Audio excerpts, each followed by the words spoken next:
Aê, Carolina.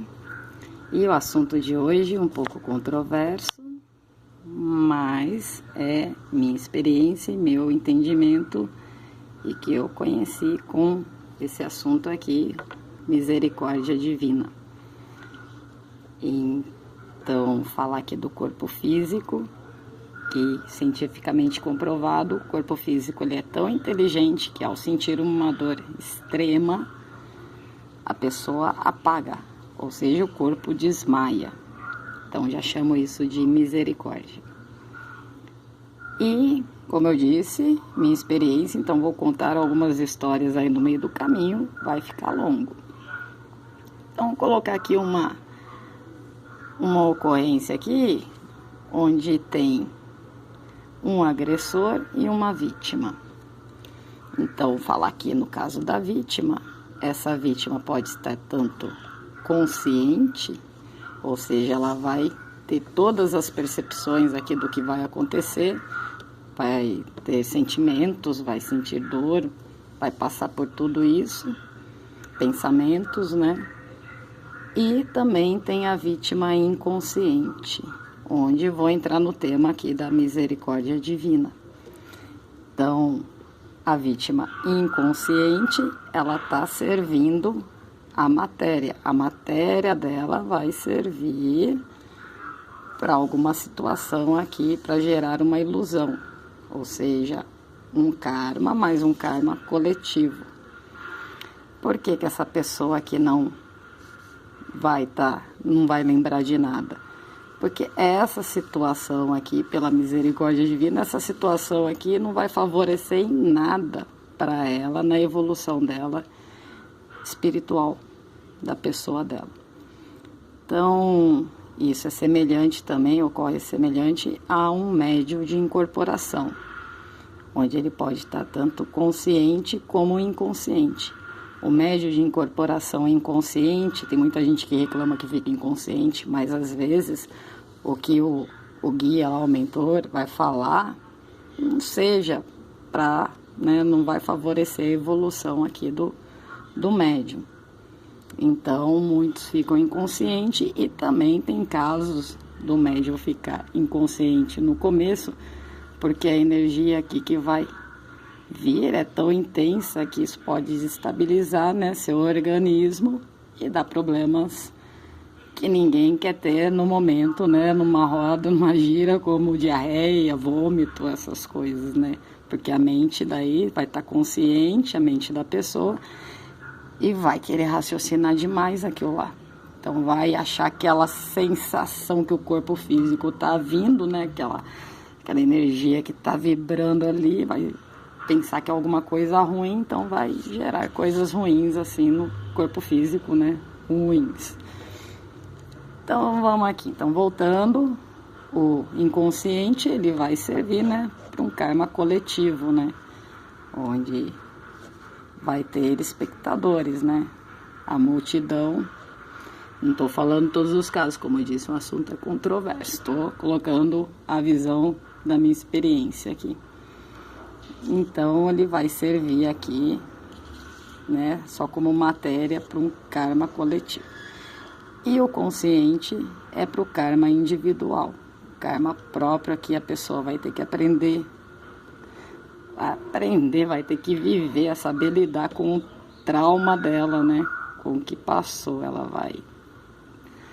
a vida assim vai gerando, né, vários pensamentos, né, e desequilíbrios que podem dar, né, na pessoa no processo adulto, né. Então, isso aqui nós estamos falando em casos de crianças, né? Então, aqui, colocando um pouco de história aqui minha. Então, eu tenho minhas memórias, eu tenho consciência e nunca admiti ficar sem ela desde os 6 meses de vida. Então, assim, como eu lembro de toda a minha infância, para mim sempre foi normal. A partir do momento que eu estava na vida adulta, né, interagindo com o pessoal, e foi vendo que a maioria não lembra, não tem suas memórias mais ou menos até os 7 anos. Então aquilo, no começo achei estranhíssimo, anormal. Hoje conhecendo a maioria que não tem suas memórias, então parece ser normal, e eu inverti. Eu que achava ser normal, eu sou anormal, então. Mas vamos lá. Então, aqui pegando outro exemplo de uma misericórdia aqui divina, tem um filme também que chama Efeito Borboleta, onde o rapaz, ele tem uma vida normal, ótima, mas todos seus amigos estão ferrados assim na vida, né? E ele teve lapsos de memória, assim, em certas ocasiões na vida, quando na infância dele. E ele acha um livro, é um caderninho que era escrito pelo pai dele, e o pai dele estava até no sanatório, era psicopata e tal. Mas quando ele lia o caderninho do pai dele, ele voltava no tempo e voltava justamente nesses pontos onde ele teve o lapso de memória. E viu a razão pela vida de todos os amigos dele estarem daquele jeito, né? Os ocorridos, né? Os traumas que aconteceram naqueles dias onde ele teve lapsos de memória. Então, aqui, outra historinha também. Vou falar do meu lapso de memória, então, como eu falei, que eu nunca perdi poucas vezes a consciência, né? Mas eu nunca admiti isso, então sempre me questionei no que aconteceu naquele dia. Então, mais ou menos quando eu estava ali com uns 4, 5 anos de idade, minhas irmãs resolveram fugir de casa e eu não ia ficar sozinha em casa, então também fui. E fomos dormir na casa de uma amiguinha lá das minhas irmãs. Lembro de estar no quarto da menina e ter uma concha assim em cima naquela época cristaleira, né? Chamava de uma concha do mar. E falaram pra mim, põe no ouvido que dá pra ouvir o barulho do mar. Aí eu peguei a concha assim, na hora que eu pus assim no ouvido, chegou a mãe da menina assim na porta, falou alguma coisa e eu apaguei. Não me lembro do que aconteceu naquele dia, naquela noite. E no outro dia só lembro da gente estar atravessando a avenida e ver a cara do meu pai achando as fujonas. Então, por nunca admitir perder a memória, isso sempre me veio à mente o que aconteceu naquela noite. E depois de ter visto esse filme Efeito Borboleta, eu fiquei meio com a pulga atrás da orelha, né? Eu falei, vai que eu servi para alguma coisa ali na ilusão, no trauma ali da Matrix. Vai que eu participei de algum ritual que nem estou sabendo. Então, assim, fico com aquela pulga. Mas aqui contar uma outra historinha também, que eu vi a entrevista de uma artista famosa aí e tal, já foi até um sex symbol, né? E num canal de TV e tal, e ela contando de um abuso que ela teve na infância, onde ela não lembra do que aconteceu, ela só lembra da hora que ela acordou, né? Se deu conta do corpo dela de novo.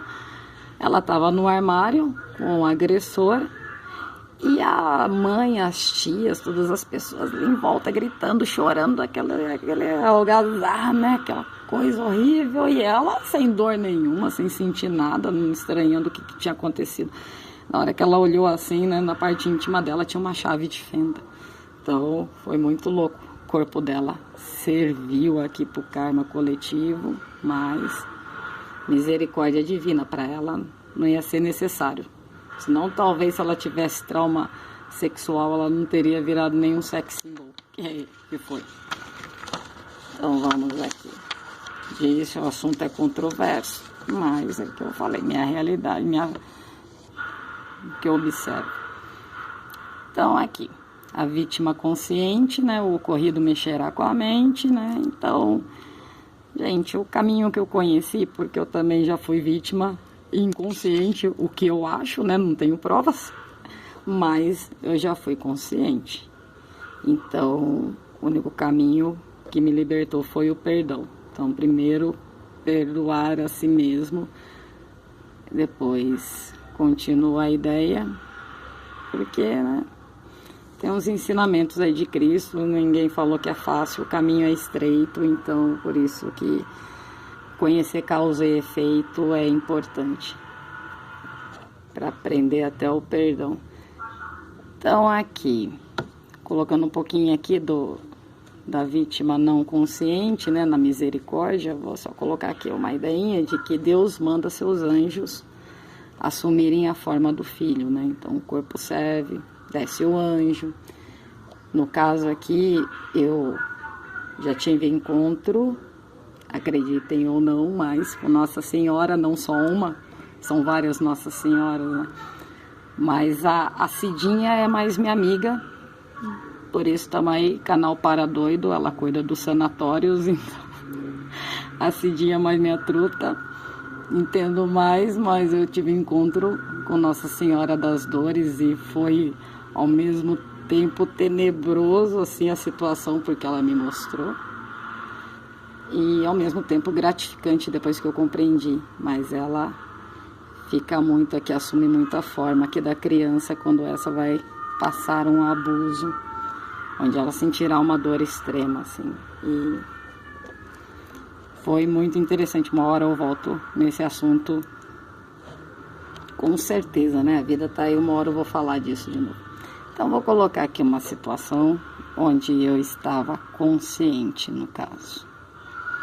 Aí eu nem posso falar se o agressor, existia um agressor ou eu fui a agressora, mas também na minha infância, mais ou menos os 4, 5 anos, onde eu fui fazer coisas que crianças não devem fazer, né?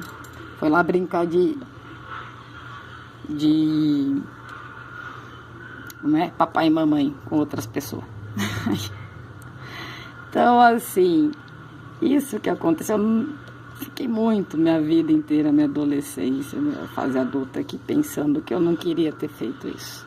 Não queria ter passado por isso com essa pessoa, ainda mais com uma pessoa que eu gostava tanto.